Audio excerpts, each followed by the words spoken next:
Bulletin का आगाज अहम खबर के साथ मईशत पर सरमायाकारों का एतमाद बहाल। स्टॉक मार्केट में जबरदस्त तेजी, नया रिकॉर्ड कायम हुआ है। स्टॉक मार्केट ने मुल्क की तारीख में पहली बार 55,000 पॉइंट्स की सतह अबूर कर ली। 100 इंडेक्स में 1000 से ज्यादा पॉइंट्स का इजाफा हुआ है। 55,268 पॉइंट्स की सतह पर ट्रेड हो रहा है। मईशत पर सरमायाकारों का एतमाद बहाल। स्टॉक मार्केट में जबरदस्त तेजी देखी गई है, नया रिकॉर्ड कायम हुआ है। स्टॉक मार्केट ने मुल्क की तारीख में पहली बार 55,000 पॉइंट्स की सतह अबूर कर ली है। मईशत पर सरमायाकारों का एतमाद बहाल, इसी पर बात करने के लिए माहिर मईशत खाकान नजीब साहब हमारे साथ मौजूद हैं। सर, बहुत शुक्रिया आपके वक्त का। सर, क्या वजूहात हैं कि मुल्क की तारीख में पहली बार 55,000 पॉइंट्स की सतह अबूर कर लिया?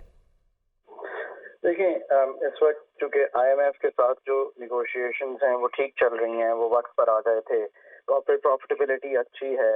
सो हिस्सेस जो हैं वो चीप हैं अभी भी। आज भी जो हिस्सेस हैं उनका जो PE है, जिसको हम प्राइस टू अर्निंग्स कहते हैं, वो हाफ से भी कम है कंपेयर टू जो एवरेज मार्केट ट्रेड करती रही है। जो KSE इंडेक्स है उसमें गुंजाइश इसीलिए पैदा हो रही है कि जो कॉन्फिडेंस है इस चीज़ में कि आने वाले जो दिन हैं वो IMF के प्रोग्राम को इंश्योर कर देंगे, फॉरेन फंडिंग फ्लो कर जाएगी। अभी अगर आप देखें तो $2.5 अरब आज अभी थोड़ी देर पहले जो रेमिटेंस का फिगर आया है, it is up from last month also about 11%। तो थोड़ा सा जो हमने एडमिनिस्ट्रेटिव मेजर्स लिए हैं, they have helped bring the remittances back to the formal channel. So थोड़ा सा एक्सटर्नल सेक्टर को उससे तकवीत मिलेगी। फिर सबसे बढ़ के आप ये देखें कि इस वक्त सब ये समझ रहे हैं कि पाकिस्तान की जो पॉलिसी रेट है वो शायद पीक कर गया है। और अगर आप PIB ऑक्शन को देखें तो PIB ऑक्शन जो है उसमें ऑफ कोर्स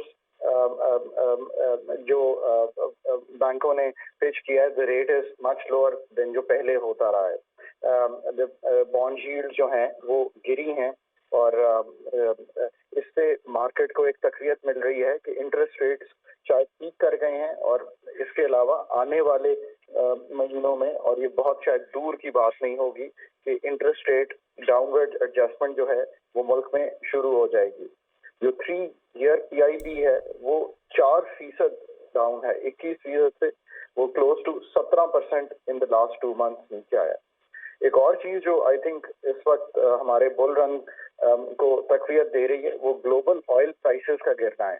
आप याद रखिए कि imported inflation global oil prices की वजह से आती है। और अगर ग्लोबल ऑयल प्राइसेस ऑयल की जो है उन्होंने ये ट्रीट किया है कि जो हमारा कॉन्फ्लिक्ट है इस वक्त मिडल ईस्ट का वो शायद कन्फाइंड रहेगा, और उसको कन्फाइंड रहने की वजह से जो ग्लोबल सप्लाई शॉक है वो शायद नहीं आएगा।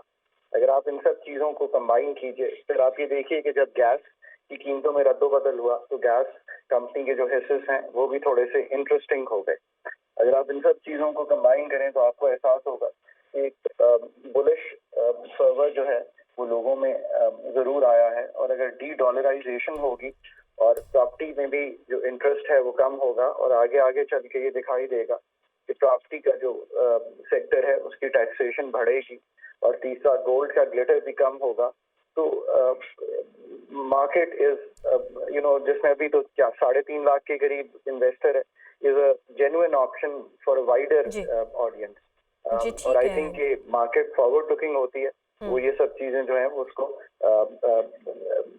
जिसे कहते हैं इंटरनलाइज करके आगे बढ़ रही है। जी, स्टॉक मार्केट में ज़बरदस्त तेज़ी देखने में आई है और नया रिकॉर्ड कायम हुआ है। माहिर मईशत खाकान नजीब साहब हमें अपडेट कर रहे थे, आपका शुक्रिया। तरसीलात ज़र 6 माह की बुलंद तरीन सतह पर। अक्टूबर में तरसीलात ज़र में 10% का इजाफा। अक्टूबर में तरसीलात ज़र $2 अरब 46 करोड़ की सतह पर। अक्टूबर 2022 में तरसीलात ज़र $2 अरब 24 करोड़ थी। इसी हवाले से बात करेंगे, head of business desk Haris Zameer हमारे साथ मौजूद हैं। जी हारिस ज़मीर, बताइएगा इस हवाले से। मुझे ये थी कि जो तरसीलात ज़र में जो पहले कमी आ रही थी, मतलब चूँकि 6 माह की बुलंद तरीन सतह पे आई, इसमें सबसे पहले वो डॉलर का इशू था, क्योंकि ओपन मार्केट और कब मार्केट एक और मतलब जो ग्रे मार्केट है वो क्रिएट हो गई थी, जहाँ पे डॉलर की कीमत और इंटर बैंक और ओपन मार्केट से 10-15 रुपए ज्यादा थी। तो लोग ज्यादातर हुंडी हवाले के जरिए या ग्रे मार्केट के जरिए जो है रेमिटेंसेस भेज रहे थे। अब चूंकि डॉलर में स्टेबिलिटी आई है और दोनों है, ओपन ओपन मार्केट और इंटर बैंक का दोनों का सिर्फ 50 या रुपये रह गया, तो इसकी वजह से लोगों ने रेमिटेंस जो है वो बैंकों के जरिए भेजना तरजीह की, जिसकी वजह से रेमिटेंस में इजाफा हुआ है। माहिरीन का कहना ये है कि रेमिटेंस पिछले साल से कम होंगे अगर माली सालाना बुनियाद पर देखा जाए, फिर भी एक इम्प्रूवमेंट की तरफ रहा है और लगता है ये कि नेक्स्ट मंथ जो है वो $2.5 बिलियन से ऊपर क्रॉस कर जाएंगे। जी हारिस अमीर, बहुत शुक्रिया आपका। पंजाब, खैबर पख्तूनख्वा और आज़ाद कश्मीर के मुख्तलिफ अजला में बारिश। लाहौर में गरज चमक के साथ बारिश, फिजाई आलूगी में वाज़े कमी। आज़ाद कश्मीर में दूसरे रोज भी बारिश और बर्फबारी का सिलसिला जारी है। वादी रीपा, नीलम वैली, पीरशनासी और सरा के पहाड़ों ने सफ़ेद चादर ओढ़ ली है और सर्दी की शिद्दत में इजाफा हो गया है, जबकि पंजाब, खैबर पख्तूनख्वा और आज़ाद कश्मीर के मुख्तलिफ अजला में बारिश भी हुई है। लाहौर में गरज चमक के साथ बारिश हुई, मौसम ठंडा ठार हो गया है। इसके साथ ही साथ फिजाई आलूगी में भी वाज़े तौर पर कमी देखने में आई है। आज़ाद कश्मीर में दूसरे रोज भी बारिश और बर्फबारी का सिलसिला जारी है। वादी लीपा, नीलम वैली ने सफ़ेद चादर ओढ़ ली है। लाहौर में गरज चमक के साथ बारिश का सिलसिला जारी। बारान रहमत से फ़िज़ाई आलूदगी में वाज़ेह कमी। महकमा मौसमियात ने वक्फे से मज़ीद बारिशों की पेशगोई कर दी है। सामिया सईद मज़ीद जानते हैं। बिल्कुल सूबाई दारुल हुकूमत लाहौर में बारिश बरसने का सिलसिला जारी है। शहर के बाज़ मकामात पर कहीं हल्की तो कहीं मूसलाधार बारिश बरसने का जो सिलसिला है वो जारी है। मौसम खुशगवार हो गया, ठंडी ठंडी हवाएं जो हैं वो बाहर चल रही हैं। महकमा मौसमियात के अदाद-ओ-शुमार के मुताबिक आज हवा की रफ्तार 34 किलोमीटर फी घंटा के हिसाब से रिकॉर्ड की जा रही है और मौसम का हाल बताने वालों का यही कहना है कि शहर लाहौर में आज वक्फे से बारिश बरसने का जो सिलसिला है वो जारी रहेगा। बारिश के बायस स्मोक की शिद्दत में कमी महसूस की जा रही है और शहर का मजमूई एयर क्वालिटी इंडेक्स 119 रिकॉर्ड किया जा रहा है। और ये देखा जा रहा है कि अगर मैं बात करूँ शहर के मुख्तलिफ इलाकों की, तो वहाँ भी एयर क्वालिटी इंडेक्स जो है वो कम रिकॉर्ड किया जा रहा है। कैंट के इलाके का एयर क्वालिटी इंडेक्स 134 रिकॉर्ड किया जा रहा है, जबकि DHA के इलाके का एयर क्वालिटी इंडेक्स 132 रिकॉर्ड किया जा रहा है। तो आज एयर क्वालिटी इंडेक्स में अच्छी खासी कमी रिकॉर्ड की जा रही है। आज जो है वो मार्केटें, दुकानें, पार्क, सिनेमा हॉल्स खुले रहेंगे, जबकि हफ्ता और इतवार वाले दिन मार्केटें, सिनेमा हॉल्स, पार्क जो है उनको मुकम्मल तौर पर बंद कर दिया जाएगा ताकि आलूदगी को जो है वो जल्द से जल्द कंट्रोल किया जा सके। जी आगे बढ़ते हैं। निगरान वज़ीर आज़म अनवारुल हक काकड़ 2 रोज़ा दौराए उज़्बेकिस्तान मुकम्मल करके वतन वापस पहुँच गए। निगरान वज़ीर आज़म ने ताशकंद में इक़्तिसादी ताउन तंजीम के अहम इजलास से खिताब किया। निगरान वज़ीर आज़म का कहना था कि गजा में एक संगीन इंसानी बहरान जन्म ले रहा है। इस मसले को अक़वाम मुत्तहिदा और OIC के करारदादों के मुताबिक हल होना चाहिए। मैं तमाम OIC मेंबर रियासतों से गजा में जंगबंदी के लिए किरदार अदा करने पर जोर देता हूँ। वज़ीर आज़म की रुकन ममालिक के सरबराहान से भी मुलाकातें हुई। निगरान वज़ीर आज़म अनवारुल हक काकड़ का दौरा उज़्बेकिस्तान, अहम मुलाकातें, ECO से अहम खिताब, दुनिया को अदम रवादारी, जीनोफोबिया और इस्लामोफोबिया का नोटिस लेने, तिजारत, सरमायाकारी के फरोग पर जोर दिया। निगरान वज़ीर आज़म ने उज़्बेक सदर शौकत मिर्ज़ायोव से मुलाकात में शराकत दारी मुआहिदे को जल्द अज जल्द हतमी शक्ल देने के अज़म का आदा किया। सेक्रेटरी जनरल ECO खुसरो नोज़ेरी के साथ तिजारत, रवाबित, इक़्तिसादी ताउन के शोबों में ताल्लुक मजबूत बनाने की बात की। मुलाकातों में भारतीय मकबूजा जम्मू व कश्मीर और मशरक़ी वस्ता की सूरत हाल पर भी तशवीश का इज़हार किया गया। अज़रबैजान के सदर इल्हाम अलियोव से मुलाकात में वज़ीर आज़म ने अज़रबैजान एयरलाइन की बराह रास्त परवाजें शुरू करने का खैर मकदम किया। दोनों रहनुमाओं ने इस्लामोफोबिया और मौसमियाती तब्दीली समेत मुख्तलिफ मुश्तरका चैलेंजेस पर बातचीत की। ECO से खिताब करते हुए वज़ीर आज़म ने तंजीम के विजन 2025 के लिए पाकिस्तान के अज़म का इआदा करते हुए इस्लाहात और खित्ते की तिजारती सलाहियत को जबरदस्त इक़्तिसादी तरक्की में बदलने पर जोर दिया। वज़ीर आज़म ने तिजारत, सरमायाकारी, राब्तों के फ़रोग़, ट्रांसपोर्ट और मवासलाती इंफ्रास्ट्रक्चर की तरक्की और पायदार इक़्तिसादी तरक्की के लिए इलाकाई ताउन की अहमियत को भी उजागर किया। दूसरी जानिब क्रिकेट वर्ल्ड कप 2023 न्यूजीलैंड ने श्रीलंका को 5 विकेटों से शिकस्त दे दी। न्यूजीलैंड ने टॉस जीतकर श्रीलंका को पहले बैटिंग की दावत दी और आइलैंडर्स की पूरी टीम 46.4 ओवर्स में 171 रन बनाकर ऑल आउट हो गई। श्रीलंका की जानिब से कुशाल परेरा 51 और महेश 38 रन बनाकर नुमाया रहे। न्यूजीलैंड की जानिब से ट्रेंट बोल्ट ने 3 विकेटें हासिल की। ब्लैक कैप्स ने 172 रन का हदफ 23.2 ओवर्स में 5 विकेटों के नुकसान पर हासिल कर लिया। न्यूजीलैंड की जानिब से डेविन कॉनवे 45 और डेरिल मिचेल 43 रन बनाकर नुमाया रहे। क्रिकेट वर्ल्ड कप 2023 श्रीलंका की न्यूजीलैंड के हाथों शिकस्त, कौमी टीम की सेमीफाइनल में रसाई तकरीबन नामुमकिन हो गई। न्यूजीलैंड ने श्रीलंका के खिलाफ मैच जीतकर सेमीफाइनल में रसाई के लिए पोजीशन मुस्तहकम बना ली, जबकि सेमीफाइनल में पहुंचने के लिए पाकिस्तान को इंग्लैंड को कितने रन से हराना होगा, इससे पर रिपोर्ट।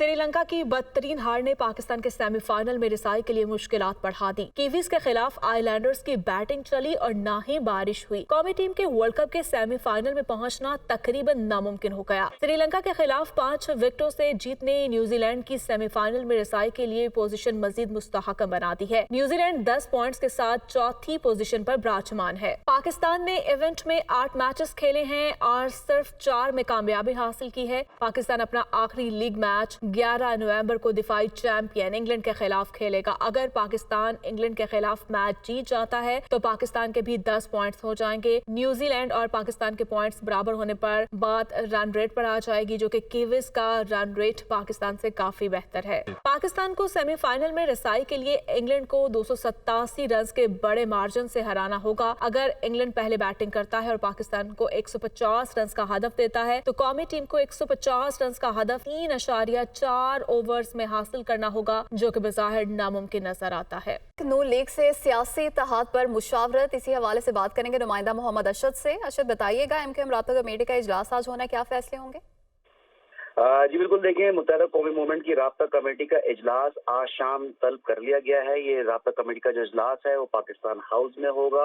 मुस्लिम लीग नून और मुत्तहदा कौमी मूवमेंट के दरमियान एक इत्तेहाद हुआ है। इस इत्तेहाद के हवाले से तय ये किया गया था कि दोनों जानिब से 3-3 रुकनी कमेटी बनाई जाएगी, जो कि अपनी सिफारिशात मुरतब करके 10 दिन के अंदर कायदीन को जमा कराएंगे। तो ये आज एमकेएम की राब्ता कमेटी का जो इजलास है उसमें राब्ता कमेटी के जो अरकान है उनको तमाम तर सूरत हाल से आगाह भी किया जाएगा, जबकि 3 रुकनी कमेटी के नाम के हवाले से भी नाम जो है वो फाइनलाइज जो है वो कर लिया जाएगा। इसके साथ साथ राब्ता कमेटी इजलास में जारी अवामी राब्ता मुहिम पर भी बातचीत होगी। जी मोहम्मद अशद, बहुत शुक्रिया आपका। अडयाला जेल में साइफर केस की समाअत 14 नवंबर तक मुलतवी। इस्तग़ासा के 3 गवाहों के बयानात कलमबंद ना हो सके, इसी पर बात करने के लिए रिजवान काजी हमारे साथ मौजूद हैं। रिजवान, क्या डिटेल्स हैं? जी, चेयरमैन पीटीआई और शाह महमूद कुरैशी के खिलाफ अडयाला जेल में साइफर केस की समाअत हुई। जज अबुल हसनात जुल्करनैन ने समाअत की। समाअत के दौरान प्रोसिक्यूटर्स अदालत पेश हुए, जबकि पीटीआई के वकला की तरफ से सीनियर वकील सलमान सफदर अदालत पेश ना हो सके, उनसे मुतल्लिक़ बताया गया कि वो लाहौर से अभी तक पहुंचे नहीं है, जिस पर समाअत मुलतवी करने की इस्तदा की गई। अदालत ने समाअत 14 नवंबर तक के लिए मुलतवी कर दी। जी, समाअत 14 नवंबर तक मुलतवी कर दी गई है। रिजवान काजी इस्लामाबाद से अपडेट कर रहे थे, आपका शुक्रिया। निगरान वज़ीर आला पंजाब मोहसिन अज़हर नकवी का सालाना आलमी तबलीगी इज्तिमा रायवंड का दौरा, इसी हवाले से बात करेंगे नुमाइंदा खुसूसी लियाकत अंसारी से। जी लियाकत अंसारी। हाजी, निगरान वज़ीर आला पंजाब सैयद मोहसिन अज़हर नकवी ने सालाना आलमी तबलीगी इज्तिमा रायवंड का दौरा किया और वहाँ पर जो तबलीगी जमात के उलमा इकराम और कादरीन हैं उनसे मुलाकात की है। मौलाना अहमद लाट, मियां एहसन, इम्तियाज गनी, अनवार गनी, मौलाना अमर और दीगर से मुलाकात की और इंतजामात के बारे में बातचीत की। वज़ीर आला ने सालाना आलमी तबलीगी इज्तिमा रायवंड के इंतजामात और फराहम करदा सहूलतों का भी जायजा लिया और इस हवाले से सीपी और कमिश्नर व डीजी एलडीए को इंतजामात के हवाले से जरूरी हदायत दी। मोहसिन नकवी का कहना था कि इज्तिमा की मौसर मॉनिटरिंग के लिए कैमरे नस्ब किए गए हैं और अजाफी पेट्रोलिंग पुलिस भी तैनात की गई है। ट्रैफिक की रवानी के लिए ट्रैफिक वार्डन की तादाद में भी इजाफा किया गया। पुलिस, इंतजामिया और मुतलका जो अदारे हैं वो बेहतरीन कोऑर्डिनेशन के साथ शानदार इंतजाम और सिक्योरिटी प्लान पर अमल यकीनी बना रहे हैं। मोहसिन नकवी का मजीद कहना था कि इज्तिमा के अतराफ में लाइट्स का भी मुनासिब इंतजाम किया गया और इज्तिमा के लिए बेहतरीन सहूलतों की फराहमी के लिए पूरी टीम मिलकर काम कर रही है। जी, टीम मिलकर काम कर रही है। लियाकत अंसारी, बहुत शुक्रिया। इदारा बहाली मासूरा खैबर पख्तूनख्वा में 2009 से 2020 तक करोड़ों रुपए की बेकायदगियां हुई हैं, आपको बता रहे हैं कि इसी पर बात करने के लिए आमिर जमील हमारे साथ मौजूद हैं। आमिर, बताइए। जी बिल्कुल, देखिए माजूरों के हवाले से जो इदारा बनाया गया है उसमें भी करोड़ों रुपए की बेकायदगियाँ जो हैं वो सामने आई हैं और इस हवाले से एक ऑडिट रिपोर्ट तैयार की गई है जो कि दुनिया न्यूज़ को मौसूल हो चुकी है। और इस रिपोर्ट के मुताबिक गुज़िश्ता 12 सालों में न सिर्फ करोड़ों रुपए की बेकायदगियाँ की गई हैं बल्कि गैर कानूनी भर्तियाँ जो हैं वो भी इस इदारे में की गई हैं। 2005 का ज़लज़ला था, उसमें इस इदारे को गाड़ियाँ मिली थी जो कि उसके बाद इस इदारे की जानिब से ये गाड़ियाँ NGO को डोनेट कर दी गई थी। और इसी तरीके से 3 कीमती गाड़ियां जिनकी जो कीमत थी वो करोड़ों में थी, वो फ़रोख्त की गई और इदारे को सिर्फ 1 लाख रुपए दिया गया है।